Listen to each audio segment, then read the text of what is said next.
Hi friends, আমি বিজয়। ব্যারাকপুরে এক আন্ডার টুর্নামেন্ট অনুষ্ঠিত হতে চলেছে।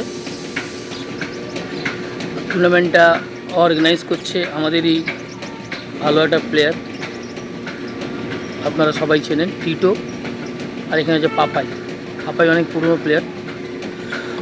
যাই হোক, টুর্নামেন্টের ডেট হচ্ছে ফেব্রুয়ারি 7 তারিখ। এন্ট্রি ফিস হচ্ছে 5,000 টাকা। উইনার প্রাইজ পাবে 50,000 টাকা উইথ ট্রফি। রানার প্রাইজ পাবে 40,000 টাকা উইথ ট্রফি। টুর্নামেন্টটা জাগৃতি মাঠে হচ্ছে। ব্যারাকপুরে জাগৃতি মাঠ আছে, অনেক বছর আগে হতো টুর্নামেন্ট। এইবার ফের এই মাঠে নতুন করে চালু করছে টুর্নামেন্টটা। যখন টুর্নামেন্টটা খেলার জন্য আমি খুব এক্সাইটেড। অনেক বছর আগে জাগৃতি মাঠে খেলতে গেছিলাম। আপনারাও আসেন টুর্নামেন্টটা খেলার জন্য, খুবই ভালো টুর্নামেন্ট।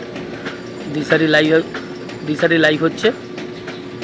ডেটটা ভুলবেন না, ফেব্রুয়ারি 7 তারিখ। বাই, দেখা হচ্ছে মাঠে।